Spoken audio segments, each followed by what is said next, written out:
As a student, I've seen numerous presentations given by instructors. Some of them are okay using snazzy charts and graphs, but some of them I have a hard time following. When presentations are not designed well, it defeats the purpose of presenting and transferring information to students. Bad presentation designs can get confusing for students to follow and can certainly be boring. Part of the problem is that teachers do not have the basic skills in designing effective presentations. In order to solve this problem, I designed this lesson to teach instructors basic design concepts they can apply in making presentations. I have identified 3 learning targets and assessments. First, learners must be able to say the facts by recalling basic design concepts. Second, learners must be able to discern, based on these design concepts, good designs from bad designs. Lastly, learners will perform the skill by creating a well-designed presentation. A video will be presented to the learners, supported by other visual materials explaining basic design concepts such as content guidelines, reminding learners to stay focused on their objective, applying the 166 rule, and making sure that content requires less reading, keeping in mind that less is more. The visual presentation will also teach the learners about fonts, taking note of the type of fonts best used in making presentations, using 2 to 3 types of fonts, as well as proper font sizes.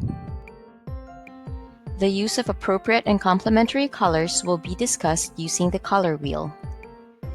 Students of this instruction will also learn about matching modality, which is using images, graphs, and charts to support an idea in a slide. Learners will use Padlet as a form of note-taking.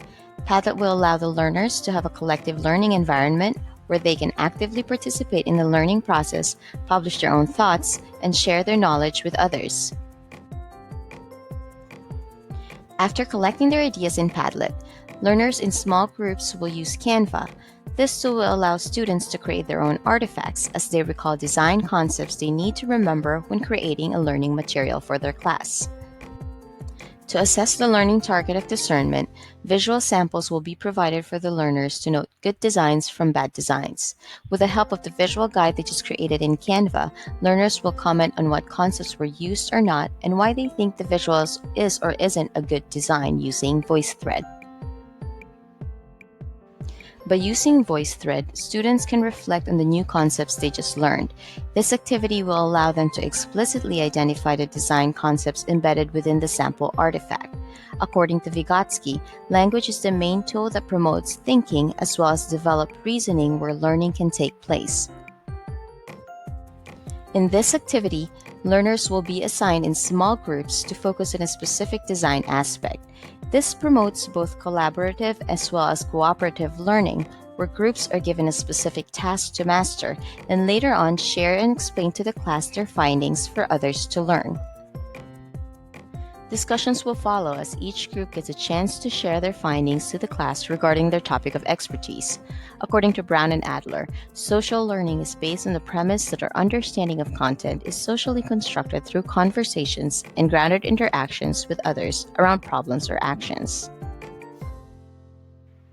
The last assessment is for learners to perform their new knowledge by creating a visual presentation about a topic of their choice, following the design concepts they've just learned.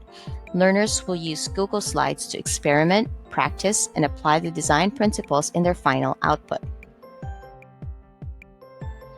To further elicit transfer of knowledge, students will be paired to provide feedback on each other's work using VoiceThread. This activity allows learners to convey their message, allowing the exchange of information, learning, and development, which is largely a product of social exchange. A rubric will be provided for learners as a scaffold on what they need to achieve in their final presentation, as well as what they need to look for when providing feedback. This design is not without its own strengths and weaknesses. The strategies and tools used in this instruction will help promote collaboration, cooperation, and reflection, as well as give the learners the opportunity to apply their new knowledge into a realistic output. However, there are creation tools recommended in the design that cause for a bit of a learning curve. This can sometimes frustrate learners. Instructors must then be prepared to assist in teaching the students how to use the tools embedded in the lesson. In designing this instruction, I have learned that social media tools doesn't have to be the main focus in designing a social media learning experience. Instead, understanding the Schwartz wheel helped me focus my design on the problem I am trying to solve. Identifying the learning outcomes and articulating specific learning targets helped me realize what I need to achieve in order to solve the big problem. By doing this, I was able to align the best social media tools I can think of that can provide a social learning experience for the learners.